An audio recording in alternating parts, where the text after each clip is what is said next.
Bueno, me están diciendo que ya, creo que ya estamos en Facebook. Entonces, sean bienvenidos todos a una nueva clase, en esta nueva modalidad, evidentemente, ahí sí que en línea, digital. Eh, Vamos a entrar de lleno. Ustedes saben muy bien, cambiaron las condiciones del gobierno. Hoy hay una libertad más de poder transitar hasta las 9 de la noche, pero eso no significa que nosotros no nos cuidemos, ¿verdad? Entonces, por favor, yo sí les pido que se conecten a la hora señalada. Un saludo para los que nos están viendo en Facebook, pues acá tenemos un buen número en Zoom. Quiero iniciar, vamos a entrar de lleno ya al curso porque no nos podemos dar el lujo de dejar al tiempo lo que tenemos que hacer. Entre más avanzamos, pues creo que es mejor. Voy a iniciar, por favor, saquen su lápiz, saquen su cuaderno y apunten. Voy a iniciar dejándoles un trabajo que realizar. Ese trabajo es bastante amplio, sin embargo, se lo estoy dejando a tiempo para que empecemos a trabajar sobre eso. Y pues voy a compartirles. Vamos a ver, acá está. Eh, Dice, por favor, elabore los siguientes documentos. Tiene un valor total de 15 puntos. Esto va a contar para el segundo parcial. Para el segundo parcial. Entonces, pero se lo estoy dejando con tiempo. Un memorial, dice, tiene un valor de 15 puntos. Fecha de entrega va a ser el 20 de agosto del 2020, es decir, el otro mes, el 20 de agosto. ¿Qué hay que hacer? Miren, esto es en parejas. Por favor, trabajen de dos en dos. Traten de no ponerme peros, de no decirme, mírele que yo no conozco a nadie, pues les vamos a buscar su pareja. Yo lo que quiero es de que entre ambos se apoyen, que tengan un punto de vista diferente, no solo una persona. No me digan tampoco, Lick, somos tres. No, por eso les estoy diciendo todos. ¿Estamos? ¿Qué es lo que hay que hacer? Esto es, miren, se va a hacer a mano. Es un trabajo que se va a hacer a mano. O en máquina de escribir, una máquina mecánica, si ustedes quisieran, si no a mano. Considero que no es demasiado contenido. Dice, un memorial inicial de un proceso de amparo. Por eso al inicio del curso yo les pedía que ustedes consiguieran un expediente de un proceso de amparo para podernos guiar. ¿Qué es lo que necesito? Un memorial inicial de un proceso de amparo, una resolución de trámite donde se le admite a trámite. Miren, si el memorial está acorde a derecho, se le da trámite al memorial. 3, un informe circunstanciado que rinde la autoridad impugnada, la autoridad impugnada. 4, una resolución que se emite sobre el amparo provisional. Dentro del proceso de amparo se emite una resolución donde se pronuncian sobre el amparo provisional si se otorga o no se otorga. Una resolución de apertura a prueba. Estas generalmente son de una página, este tipo de resoluciones. Y el sexto sería una sentencia. La sentencia de ese proceso. Que miren, la sentencia, quiero como mínimo de la sentencia, debe contener como mínimo motivos por los cuales se otorga o deniega el amparo. Es decir, por qué ustedes consideran que van a otorgar o van a denegar el amparo. El fundamento de derecho, en qué se basan su resolución y el por tanto, es decir, la parte resolutiva. Si ustedes le quieren poner más a la sentencia, el nombre del órgano que resuelve, más considerando, más fundamento, ya es cuestión de ustedes. Entonces, ahora, ustedes dirán, pero si esto no lo hemos visto todavía, todo esto lo vamos a ir desarrollando. Pero yo quiero que ustedes ya empiecen a trabajar sobre esto. Por eso ahí la importancia de que ustedes consigan el expediente o que por lo menos consigan un memorial inicial. La otra vez un compañero envió uno ahí al grupo, me lo enseñó. Ese memorial, pues, lo medio lo ojeé y creo que sí está tiene todos los requisitos, memorial inicial. Eh, por favor, trabajen en parejas. ¿Por qué? Porque así cada quien va a tener su punto de vista. Entonces, estamos ahí. Miren, si quieren voy a dejar de una vez abierto el foro por si alguien tiene preguntas específicamente para este trabajo.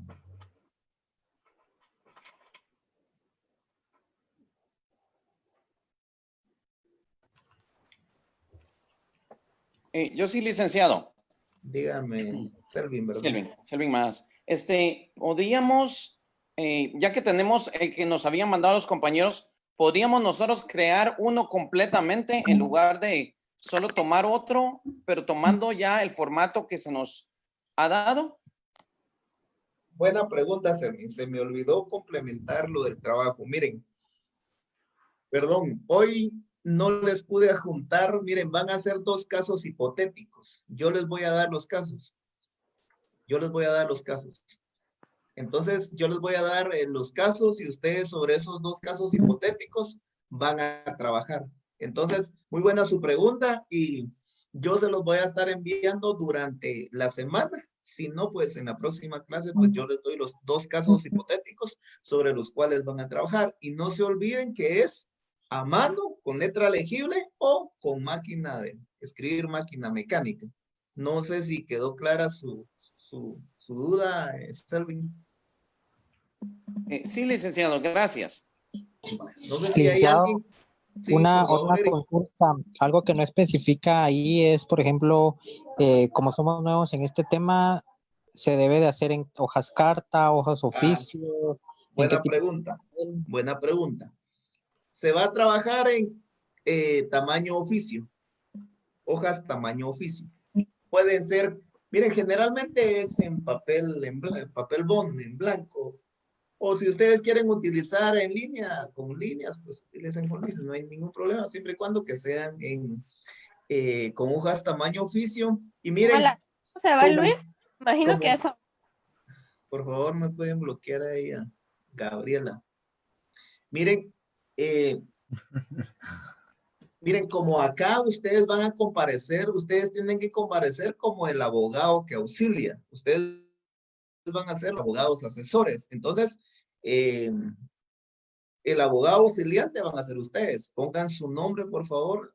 Saquen un número de colegiado, el que ustedes consideran que van a ser cuando se gradúen. Ahorita tenemos aproximadamente como 32,000 colegiados. Ustedes quizás van a ser el 40,000 o el 50,000. Pongan ese número colegiado y así sucesivamente. No sé si hay alguien más que tenga dudas.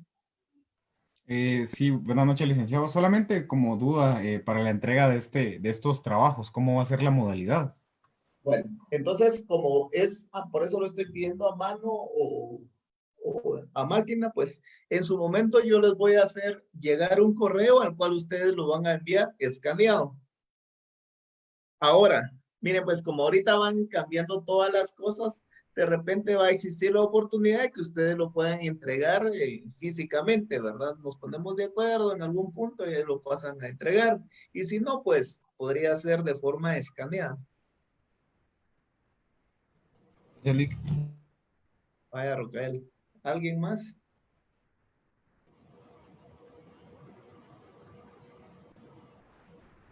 Licenciado, ¿le va a agregar a folder algún color en específico? Excelente pregunta. Sí, trabajémoslo en un folder amarillo, los tradicionales. Folder amarillo, tamaño oficio. Sí, trabajemos. Buena pregunta. ¿Alguien más?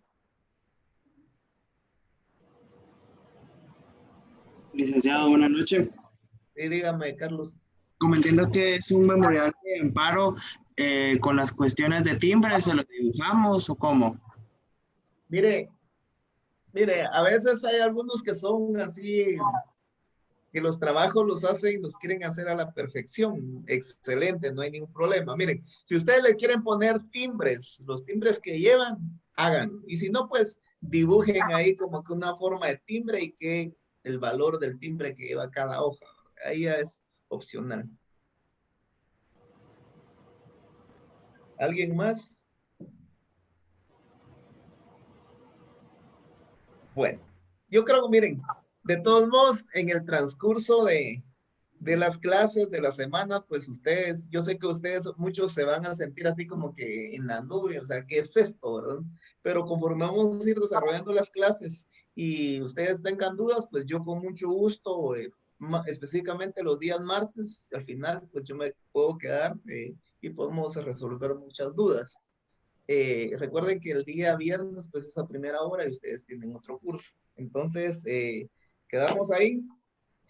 Vamos a entrar de lleno a la clase.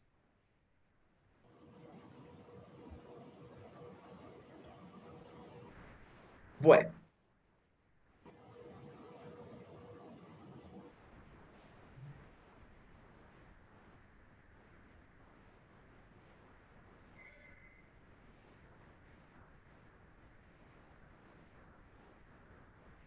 Entonces, se recuerdan que en la última clase estuvimos viendo los antecedentes del derecho procesal constitucional de la disciplina. Decíamos de que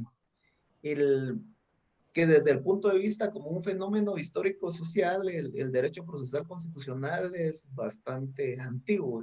Hicimos referencia a la etapa de la antigüedad en Grecia, a la Edad Media, a la Edad Contemporánea. Vimos un video del caso Marbury versus Madison.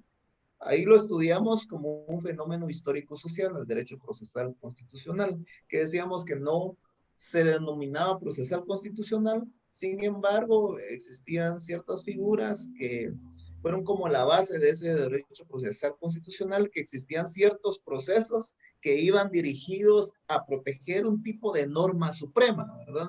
Entonces, pero nunca se estudió como derecho procesal constitucional.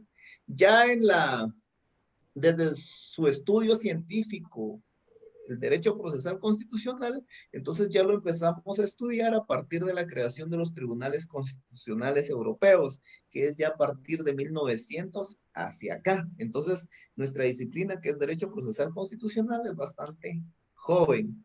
Y también a partir específicamente de la Corte de Constitucionalidad Austriaca de 1920, cuyo propulsor, podríamos decir así, uno de los ponentes fue Hans Kelsen, y de ahí es donde nace lo que es el tema de la pirámide de Hans Kelsen, donde ustedes se recuerdan que en la cúspide de esa pirámide está la Constitución y que ninguna norma de menor jerarquía pues puede contradecir lo que está establecido en la Constitución. Entonces, a partir de ahí es donde se empieza ya a estudiar como ciencia nuestra disciplina, derecho procesal constitucional. Entonces ahí quedamos con el tema de los antecedentes como fenómeno social y su estudio científico, ¿verdad?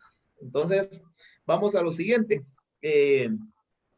¿Cuál es la naturaleza jurídica del derecho procesal constitucional? Miren, a la hora de ubicar el derecho procesal constitucional, siempre lo vamos a ubicar.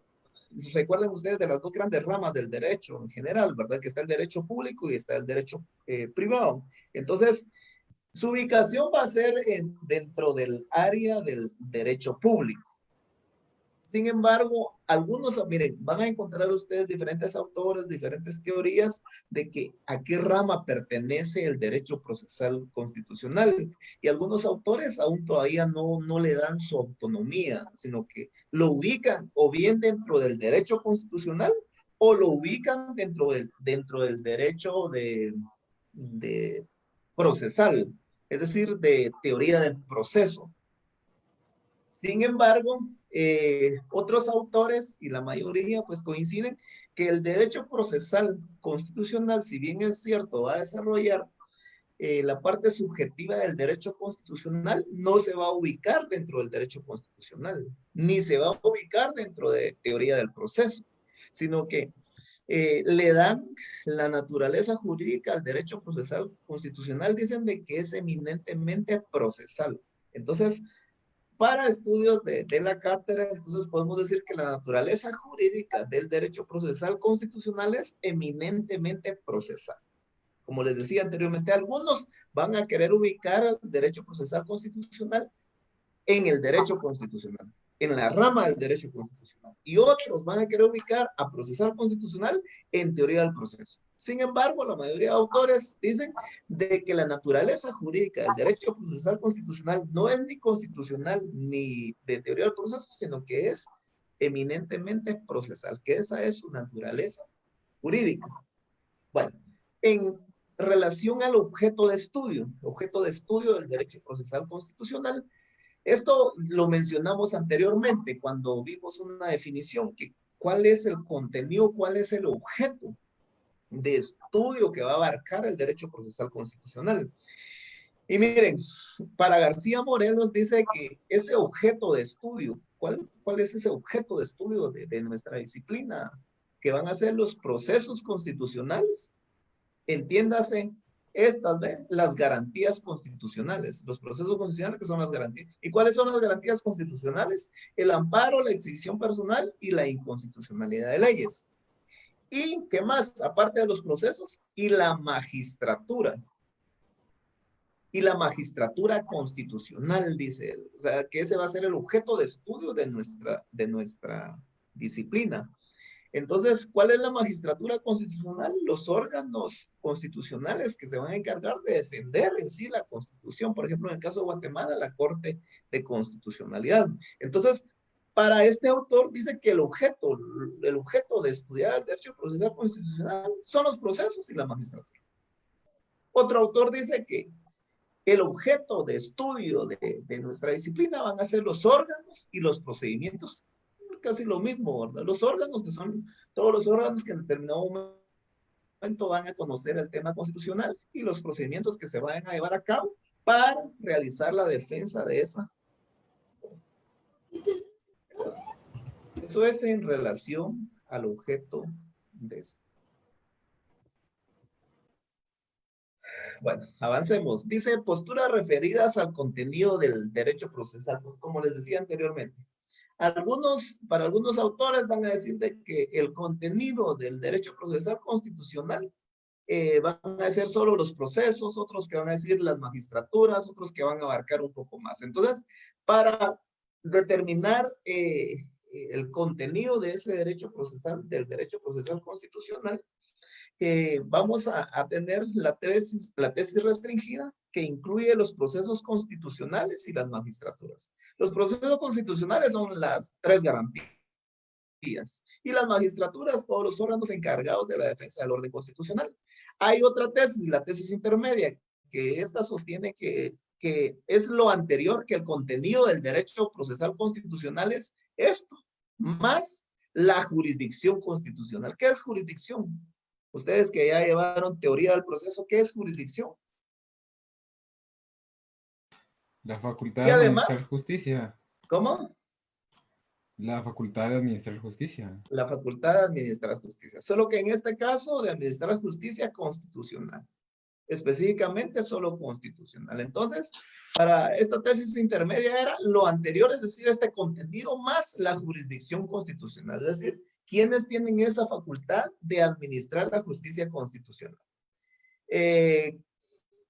El control e interpretación constitucional. Y la tesis amplia. La tesis amplia dice que el contenido del derecho procesal constitucional es todo lo anterior, es decir, lo que tiene acá, más esto, más el estudio del debido proceso. O sea, es decir, que el contenido, todo lo que abarca el derecho procesal constitucional es esto, más el estudio del debido proceso. Las 3 tesis que tenemos referidas al contenido del derecho procesal constitucional. Ahora, calificativos de nuestra disciplina, ¿cómo le denominan algunos o en otros lugares a nuestra disciplina? Algunos le llaman, en lugar de decir derecho procesal constitucional, dicen control judicial. Sin embargo, el control judicial se queda muy corto porque se refiere específicamente a alguna revisión que puedan realizar algunos órganos, ¿verdad? Entonces, pero algunos le llaman control judicial, otros le llaman defensa de la Constitución, pero realmente si este término se queda muy corto, el de defensa de la Constitución es muy amplio. ¿Por qué?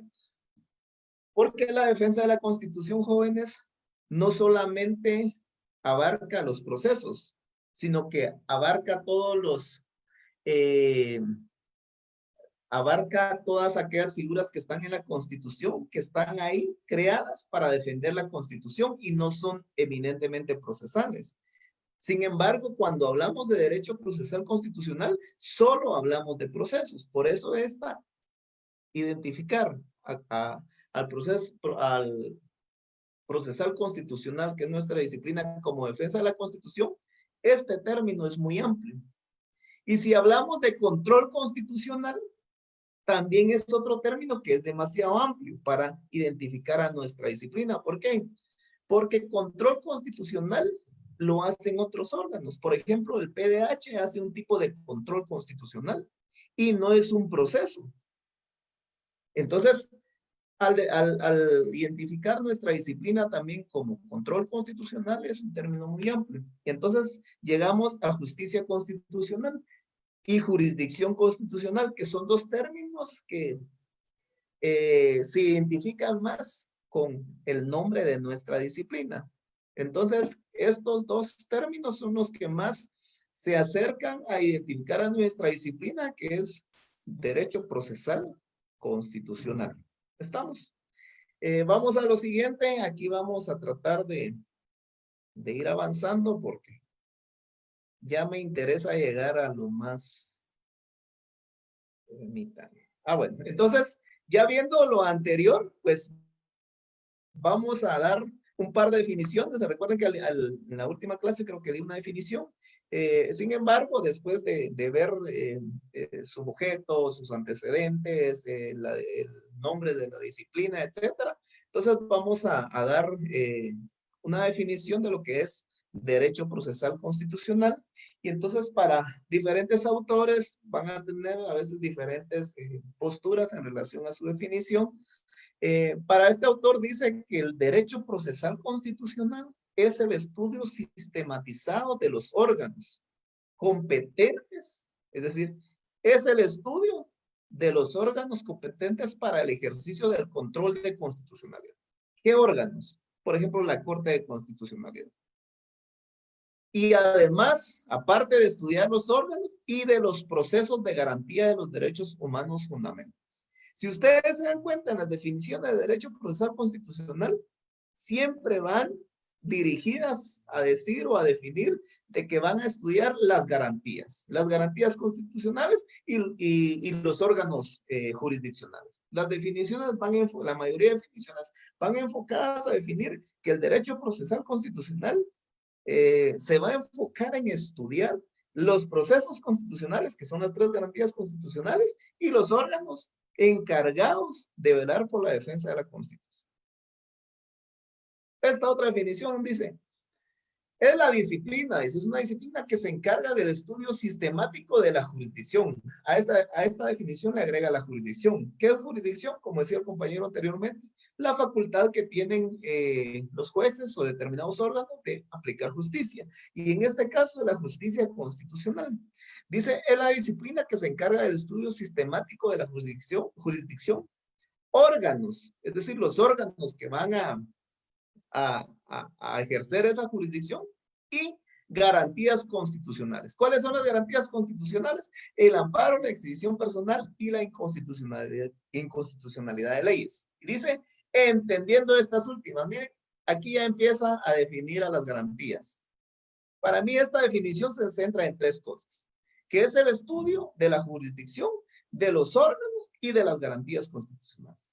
Acá dice, entendiendo estas últimas como los instrumentos predominantemente de carácter procesal dirigidos a la protección y defensa de los valores, principios y normas constitucionales, que es lo que van a hacer las garantías constitucionales. ¿Alguien tiene una pregunta hasta ahí? o cambiamos de tema? Porque con esto agotamos ya un tema, que es el derecho procesal constitucional, su definición, su objeto, etcétera, sus antecedentes, para entrar a otro tema que ustedes ya vieron en derecho constitucional. No sé si alguien tiene alguna duda, pues si no, pasamos al siguiente tema.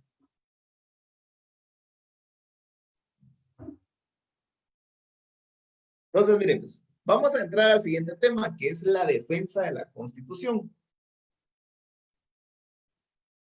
Este es un tema que ustedes, solo denme un segundito.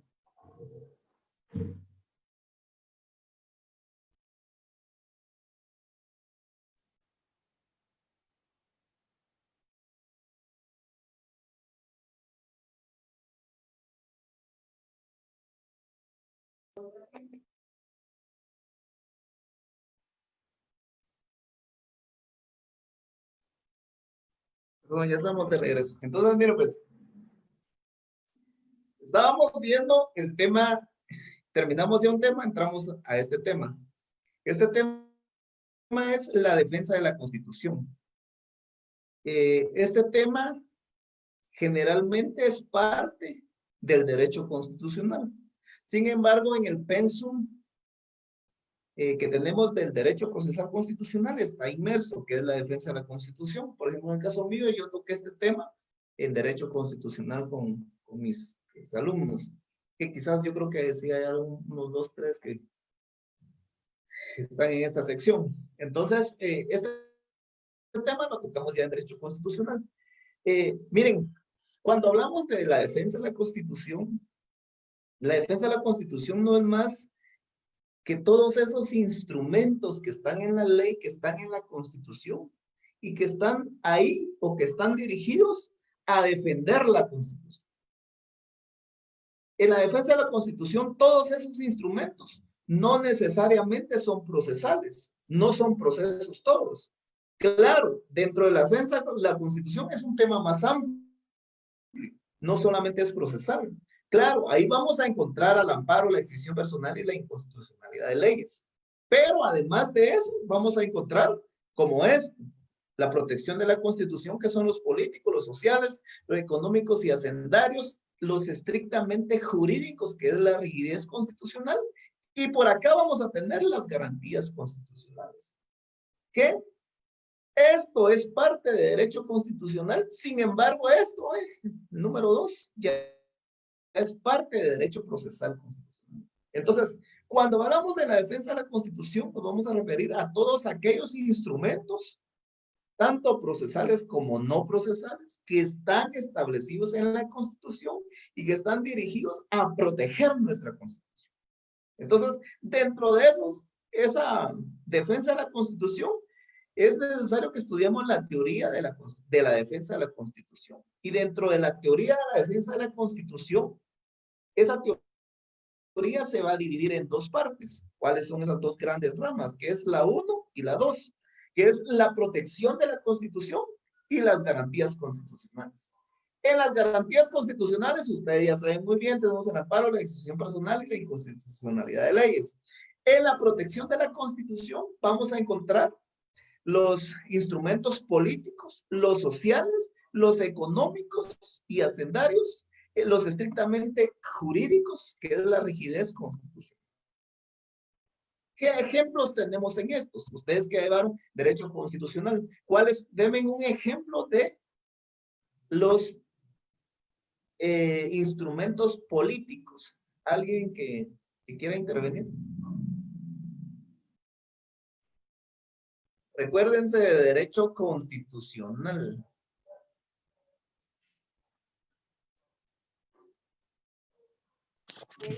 Lic, buenas noches. ¿Podría ser el TSE? El TSE. No, el TSE no. Licenciado, solo una pregunta. Cuando se refiere a lo político, su pregunta va enfocado en cuanto a derechos, porque es que posiblemente tal vez lo vimos en el curso, pero con otro nombre. Entonces, Ajá. No, mire pues. por ejemplo, dice la protección de la Constitución y o sea, yo entiendo los aspectos políticos. Entonces a mí lo relaciono con un derecho, que sería, por ejemplo, el derecho de ser electo, de elegir y ser electo. O sea, eso es lo que lo puedo relacionar. No, porque acá estamos hablando de instrumentos, estamos hablando de instituciones jurídicas que están establecidas en la Constitución para proteger a nuestra Constitución. Entonces, pues, si usted me habla de un derecho no está en la Constitución para defender a la Constitución. Entonces, mire, pues, estamos hablando de la defensa de la Constitución. Y esa defensa de la Constitución la dividimos en dos, que es la protección de la Constitución y las garantías constitucionales. Entonces, mire, pues, cuando hablamos de la protección de la Constitución, dentro de la protección de la Constitución vamos a encontrar a los políticos. Y dentro de los políticos vamos a encontrar uno que es la división de poderes. Acabe en los políticos, está la división de poderes. ¿Por qué la división de poderes? Miren, jóvenes, ¿qué es la división de poderes? ¿Alguien tiene alguna definición de lo que es la división de poderes?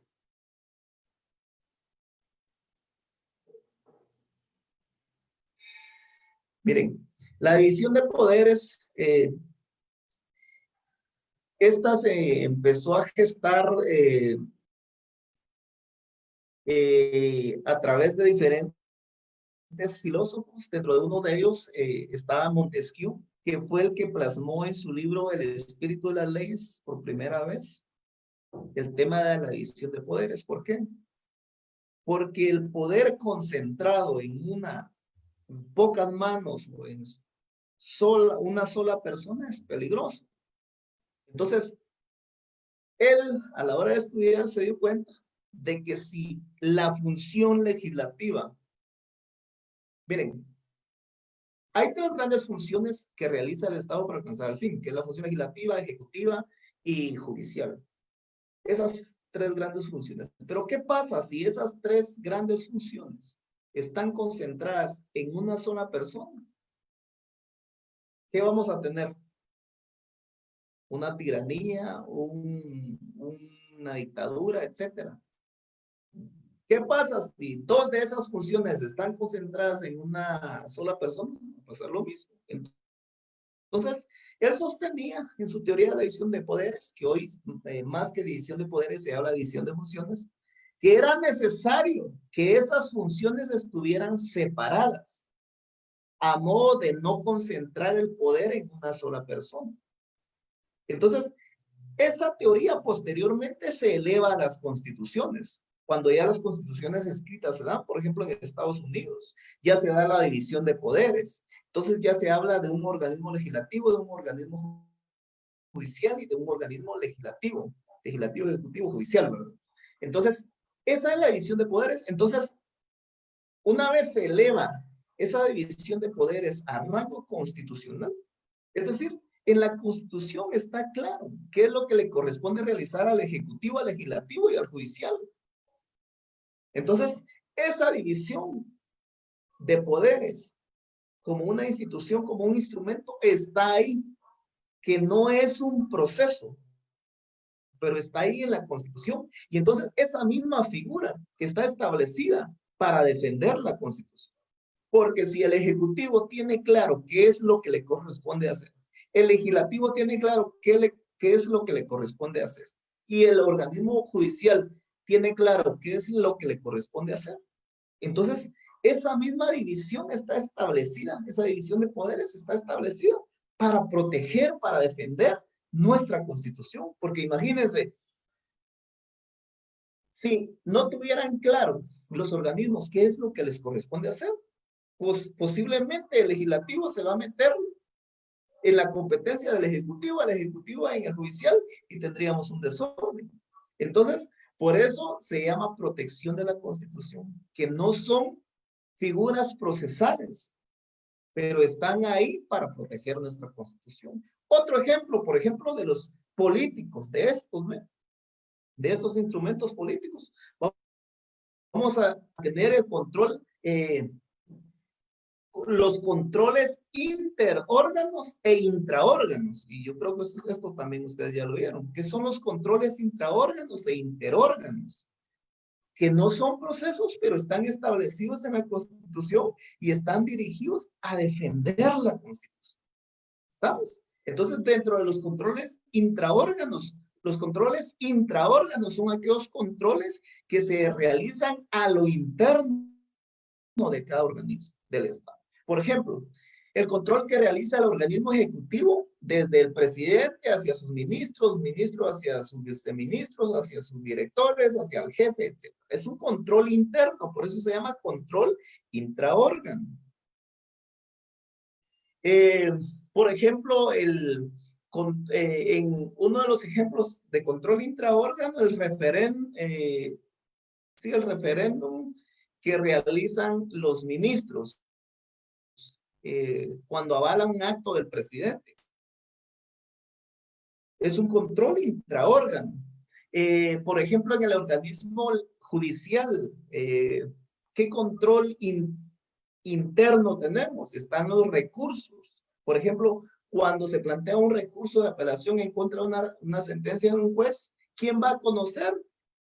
La sala. Entonces se realiza un control interno, es a lo interno de ese órgano, o de ese organismo, perdón. Entonces ese es un control intraórgano, y el control interórgano es aquel control que se realiza de un organismo del Estado hacia otro organismo. Por ejemplo, el control que realiza, por ejemplo, el Congreso al Ejecutivo. Ejemplos. La interpelación a los ministros es un tipo de control que realiza un organismo hacia otro organismo. Por eso es interórganos. Entonces, por ejemplo, el antejuicio es un control que realiza el organismo judicial al ejecutivo, porque va a conocer de los antejuicios en contra de los ministros, el Congreso, también realiza, por ejemplo, a la hora de aprobar el presupuesto. El presupuesto es un tipo de control que realiza el legislativo hacia el ejecutivo. Entonces, esos son ejemplos de controles interórganos y controles intraórganos. Entonces, estamos hablando solo de los instrumentos políticos, que son instrumentos, que son figuras que están ahí en la Constitución, que no son procesos, pero están establecidos para cumplir una función de protección de la Constitución. Estamos hablando de la defensa de la Constitución. Dentro de los sociales vamos a encontrar la sociedad civil, los grupos de presión, los partidos políticos que están establecidos. Por ejemplo, los partidos políticos tienen rango constitucional, que están establecidos ahí a efecto de cumplir una función de protección de la Constitución. En los económicos y hacendarios vamos a encontrar los controles que realiza la Contraloría General de Cuentas a los ingresos y egresos de los recursos del Estado. Y en los estrictamente jurídicos, que es la rigidez constitucional, acá encontramos, miren, acá encontramos la dificultad que se tiene para poder reformar nuestra Constitución. Por eso dice jurídicos, que es la rigidez constitucional. ¿Quiénes pueden reformar la Constitución? ¿Se recuerdan ustedes quiénes pueden reformar la Constitución? A ver. Una Asamblea Nacional Constituyente, Lic. Ajá, ¿quién más? Diputados. El Congreso de la República, pero se necesita de las 2/3 partes, pero además de que el Congreso pueda reformar, tiene que haber una aprobación a través de una consulta. Entonces, si el pueblo aprueba o avala esas reformas, entonces nacen a la vida jurídica, o sea, si no, no se aprueban. Y recuerden que también a través de una Asamblea Nacional Constituyente, como decía el compañero, pero el procedimiento no es fácil para reformar la Constitución. ¿Qué artículos se pueden reformar? ¿Qué artículos puede reformar el Congreso? ¿Qué artículos puede reformar una Asamblea Nacional Constituyente? ¿Qué artículos son pétreos que no se pueden reformar? Entonces, por eso se habla de la rigidez constitucional, porque la propia Constitución tiene sus mecanismos para reformarse, para que sea reformada, pero no son mecanismos como reformar una ley ordinaria, porque qué fácil es reformar una ley ordinaria. La mitad más uno, o en otras leyes, las 2/3 de votos del Congreso, el presidente la sanciona, la publica, etcétera, nace, ya entra en vigencia. Cambio, reformar nuestra Constitución no es nada fácil. Por eso que es esa figura que es los estrictamente jurídicos, esos instrumentos, esos mecanismos, están ahí establecidos en la Constitución, que no son procesos, pero están ahí y están dirigidos a proteger la Constitución. Estamos hablando de la defensa de la Constitución. Estamos, que es por una parte la protección constitucional, que este tema pues lo ponen como parte de procesal constitucional, que aunque a mi criterio esto no es procesal, no es procesal. Sin embargo, es parte de la defensa de la Constitución. Lo que sí es procesal ya es esto, ¿eh? Las garantías constitucionales, que es parte del derecho procesal constitucional, que ahí vamos a encontrar que están dirigidos también a proteger a la defensa de la Constitución, que son las garantías constitucionales, dentro de los cuales vamos a encontrar el amparo, la exhibición personal, la inconstitucionalidad. Bueno, nos vamos a quedar hasta ahí, joven. Yo no sé si ustedes tienen preguntas. Para la próxima ya entramos a ver el tema de las garantías constitucionales, el amparo, la exhibición personal. Entonces, nos quedamos ahí. No sé si alguien tiene alguna pregunta, algún comentario. Con mucho gusto entramos a resolver dudas.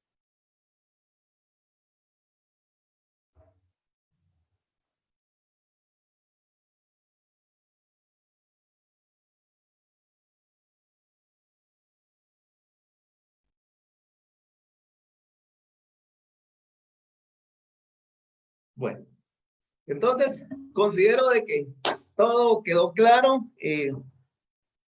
Ya agotamos el tema de la defensa de la Constitución, que solamente es un refresco de lo que ustedes ya vieron anteriormente en Derecho Constitucional. Ya entramos a ver el tema de las garantías constitucionales para la próxima clase, porque sí quiero adelantar para ya empezar a ver el tema del amparo, memorial inicial, los presupuestos, todo lo que se relaciona con el amparo. Entonces, en vista de que no hay ninguna pregunta, pues vamos a dejar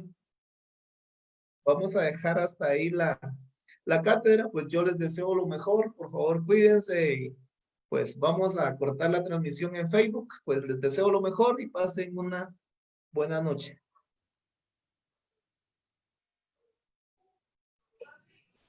Gracias, Lick. Gracias, Lick. Feliz noche. Pasen feliz Gracias, noche. Lick. Feliz noche. Feliz noche, licenciado. Gracias, licenciado. Feliz noche. Pasen feliz noche. Feliz noche, licenciado.